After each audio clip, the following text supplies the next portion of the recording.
Hello दोस्तों, आप सभी का स्वागत है आपके चैनल पे। हमें आशा है आप सभी ठीक है। आपके लिए एक सूचना है, यह चाणक्य नीति बुक समरी का सेकंड पार्ट है। अगर आपने फर्स्ट पार्ट नहीं देखा हो तो आप कार्नर में दिए गए आई बटन को दबा के देख सकते हो। चलो आगे बढ़ते हुए जान लेते हैं। यह book summary keep learning club द्वारा बनाई गई है। यहाँ आप समरी को सुन सकते हो और अपने लाइफ में इंप्लीमेंट कर सकते हो। कीप लर्निंग क्लब की summary channel best summary channel में से एक है। बुक में दिए गए लेसन को हम कम और आसान तरीके से एक्सप्लेन करते हैं ताकि हमारे सब्सक्राइबर को बुक का सभी ज्ञान कम समय में मिल जाए। आगे लेखक के बारे में जान लेते हैं। इस बुक को चाणक्य ने लिखा है। लेखक के अनुसार यह बुक किसे पढ़नी चाहिए? यह बुक उन सभी को पढ़नी चाहिए जो लाइफ में कुछ करना चाहते हैं और लाइफ को आसानी से जीना चाहते हैं। चलो शुरुआत करते हैं। आज की यह शानदार बुक समरी का सेकंड पार्ट जो आपकी लाइफ को बदलने में आपकी मदद करेगा, चाणक्य नीति, जिसे चाणक्य ने लिखी हुई है। 48 शास्त्र का क्या लाभ होगा कि कोई अपनी अक्ल नहीं है। एक अंधा आदमी आईने का क्या करेगा? अपने करीबी लोगों का अपमान करने से जान जाती है। दूसरों का अपमान करना दौलत है। सब कुछ राजपास में विद्या है, वह शक्तिशाली है। निर्बुद्ध व्यक्ति का क्या बल हो सकता है? एक छोटा खरगोश भी मदमस्त हाथी को तालाब में डाल सकता है। 45 घर के कामों में लगा व्यक्ति कभी भी ज्ञान प्राप्त नहीं कर सकता। जो लोग काई खाते हैं उनके हृदय में दया नहीं आ सकती। लालची व्यक्ति कभी सच नहीं बोल सकता और शिकारी कभी भी शुद्ध नहीं हो सकता। 45 छात्रों को निम्नलिखित को पूरी तरह से अस्वीकार करना होगा। 1 काम, 2 क्रोध, 3 लोभ, 4 स्वादिष्ट भोजन की आशा, 5 शरीर की सजावट, 6 अत्यधिक जिज्ञासा, 7 अधिक नींद, 8 शरीर को बनाए रखने के लिए अत्यधिक प्रयास। 45 गुणवान व्यक्ति को सब कुछ देना चाहिए जो उसे चाहिए। दान केवल कर्ण, बाली और राजा विक्रमादित्य को आज तक जीवित रखता है। देखो, मधुमक्खी अपने पैरों से धारती पर पटक रही है। आखिर में सब चला ही गया। वह खुद से कहती है, हमने ना तो खुद खाया ना ही दूसरों को दान दिया, तुरंत ही सब कुछ हमसे छीन लिया गया। 47 इस दुनिया में सुखी लोग जो अपने संबंधियों को प्यार करता है, अज्ञात लोगों के प्रति सहानुभूति है, अच्छे लोगों से प्यार करते हैं, नीच लोगों से धूर्ततापूर्ण व्यवहार, अध्येता कुछ नहीं छिपाते, दुश्मनों के सामने साहस का प्रदर्शन करते हैं, बड़ों के प्रति विनम्र है लेकिन पत्नी के प्रति कठोर है। 48 हमारे शरीर मर जाता है, धन में कोई स्थिरता नहीं है, मौत हर समय हमारे निकट है, इसलिए हमें तुरंत शुभ कार्य करने की जरूरत है। 49 जिसने दूसरे की पत्नी को अपनी माता मानता है वह धन को मिट्टी का डेला मानता है और दूसरे के सुख दुख को अपना सुख मानता है, उसी को सही ज्ञान है और वही विद्वान है। 50 जिस व्यक्ति को धन, अनाज, विद्या प्राप्त करने में और भोजन करने में धर्म नहीं आता, वह खुश रहता है। यह धरती पर अन्न, जल और मीठे शब्द वास्तविक रत्न हैं। मूर्खों को लगता है कि पत्थर रत्नों की तरह है। पिप्पावन जो बुद्धिमान है वह निम्नलिखित शब्दों को किसी को नहीं बताना चाहिए। उसने जो औषधि बनाई वह अच्छी तरह काम कर रही है। उसने परोपकार किया। उसकी घरेलू विवाद, उसकी पत्नी के साथ व्यक्तिगत बहस और उसने जो खाना खाया था जो गालियां ने सुन लिया। 56 मुझे ऐसा धन नहीं चाहिए जिसके लिए सदाचार त्यागना पड़े, कठोर यातना सहनी पड़े या अपने शत्रु की चापलूसी करनी पड़े। दुनिया में एक वृक्ष है जो 2 मीठे फल देता है, उत्तम वचन और सत्संग। 55 जिसने अपना ज्ञान सीमित कर दिया है और अपनी संपत्ति दूसरों को दी है, वह जरूरत आने पर अपना कुछ भी उपयोग नहीं कर सकता। 56 चंदन कट जाने पर भी महक रहती है, हाथी बूढ़ा होने पर भी खुश रहता है। जैसे गन्ना निचोड़े जाने पर भी अपनी मिठास नहीं खो देता, उसी प्रकार ऊंचे कुल में जन्मा हुआ व्यक्ति अपने उच्च गुणों को नहीं खो देता, भले ही उसे गरीबी में रहना पड़े।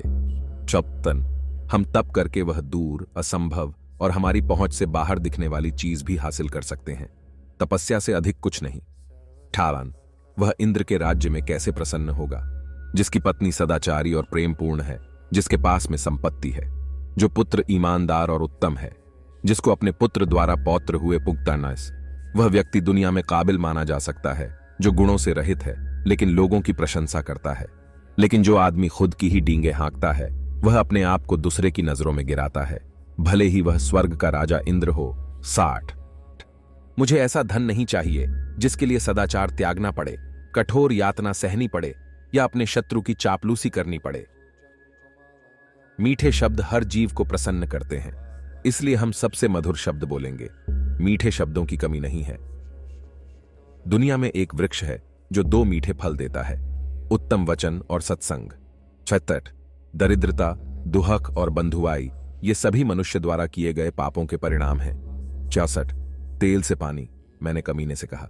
जो रहस्य सुपात्र को दिया गया दान और बुद्धिमान को सिखाया गया शास्त्रों का ज्ञान अपने स्वभाव से ही तेजी से फैलता है। 65 ये बातें कहते हैं तो हमें गर्व नहीं करना चाहिए। 1 दान, 2 आत्मसंयम, 3 साहस, 4 शास्त्रों का ज्ञान प्राप्त करना, 5 विनम्रता, 6 ऐसा करते समय घमंड करने की जरूरत नहीं है क्योंकि दुनिया दुर्लभ रत्नों से भरी पड़ी है जो कम ही देखने को मिलते हैं। 64 यदि आप किसी से कुछ पाना चाहते हैं तो कुछ ऐसा कहें जिससे उन्हें खुशी मिले। जैसे एक शिकारी जब हिरण पर तीर चलाना चाहता है तो वह मधुर गीत गाता है। जो लोग राजाओं, अग्नि, धार्मिक नेताओं और महिलाओं के बहुत करीब जाते हैं वे विनाश के लिए अभिशप्त होते हैं। जो व्यक्ति इनसे सर्वथा पृथक रहेगा उसे अब अकल्याण करने का अवसर नहीं मिलेगा। इसलिए हमें सुरक्षित दूरी बनाए रखते हुए उनके साथ अपने संबंध बनाए रखने की जरूरत है। बुरी संगति छोड़ो और संतों से संपर्क बढ़ाओ। दिन रात गुणवत्ता संपादित करें। सदैव शाश्वत के बारे में सोचो और अनित्य को भूल जाओ। यद्यपि हाथी का शरीर बहुत बड़ा होता है, फिर भी वह छोटे छोटे अंकुशों द्वारा नियंत्रित होता है। दीपक घने अंधकार को नष्ट कर देता है, क्या दीपक अंधकार से भी बड़ा है? बिजली गिरने से पहाड़ नष्ट हो जाता है, लेकिन क्या बिजली पहाड़ जितनी महान है? नहीं, बिल्कुल नहीं। वह शक्ति में महान है, आकार कोई मायने नहीं रखता। 70 घर के कामों में लगा व्यक्ति कभी भी ज्ञान प्राप्त नहीं कर सकता। जो लोग काई खाते हैं उनके हृदय में दया नहीं आ सकती। लालची व्यक्ति कभी सच नहीं बोल सकता और शिकारी कभी भी शुद्ध नहीं हो सकता। यदि आप 100 बार भी पवित्र जल से स्नान करेंगे तो भी आप अपने मन का मैल नहीं धो पाएंगे। उसी तरह शराब का बर्तन भी साफ नहीं हो सकता, भले ही उसे गर्म किया जाए और सारी शराब वाष्पित हो जाए। जो व्यक्ति 1 वर्ष तक भोजन करते समय भगवान का ध्यान करता है और कुछ नहीं बोलता, वह 1000 करोड़ वर्ष तक स्वर्ग पहुंचता है। शेर से एक बात सीखो, एक बगुले से 4 मुर्गे, कौवे से 5, 6 कुत्ते से और 3 गधे से। शेर से यह अच्छी बात सीखें, जो भी करना है उद्देश्य और बड़ी मेहनत से करो। 75 बुद्धिमान व्यक्ति को बगुले की तरह अपनी इंद्रियों पर नियंत्रण रखना चाहिए और स्थान, समय और क्षमता का पूरा ध्यान देकर अपने लक्ष्य को प्राप्त करना चाहिए। 76 मुर्गे से 4 बातें सीखें। 1 सही समय पर उठें। 2 निडर बनो और लड़ो। 3 रिश्तेदारों के बीच संपत्ति का सही बंटवारा करें। 4 कष्ट सहकर नौकरी प्राप्त करें। 77 कौवे से सीखें ये 5 बातें। 1 अपनी पत्नी के साथ अकेले में रोमांटिक समय बिताएं। 2 निडर, 3 उपयोगी वस्तुओं का स्टॉक रखें। 4 हर जगह खोजें। 5 दूसरों पर आसानी से भरोसा न करें। 78 एक कुत्ते से यह सीखें। 8 यदि आप बहुत भूखे हैं लेकिन आपके पास खाने के लिए कुछ नहीं है या कम भी मिले तो खुश हो जाइए। 2 अगर आप गहरी नींद में हैं तो भी आप एक पल में जाग सकते हैं। 3 अपने स्वामी के प्रति अटूट निष्ठा बनाए रखें। निडरता, ये 3 बातें मैंने गधे से सीखी। 8 अपना बोझ उठाना बंद न करें। 2 सर्दी गर्मी की चिंता न करें। 3 सदैव संतुष्ट रहें। 80 जो व्यक्ति इन 20 गुणों का पालन करेगा वह जो भी कार्य करेगा उसमें सफल होगा। फाइनली, अगर आप इस समरी के एंड तक पहुंच गए हैं तो कंग्रेचुलेशन। बहुत ही कम लोग होते हैं जो नॉलेज के ऊपर टाइम इन्वेस्ट करते हैं।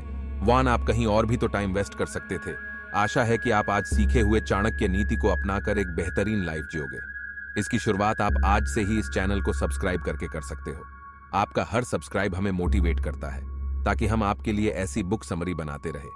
आपको कहानी अच्छी लगी हो तो चैनल को लाइक, शेयर, सब्सक्राइब और बेल आइकॉन को दबाना ना भूलिए। धन्यवाद कीप लर्निंग क्लब की यह समरी सुनने के लिए। चलिए मिलते हैं और एक नए समरी बुक के साथ। तब तक आप आपका ख्याल रखें।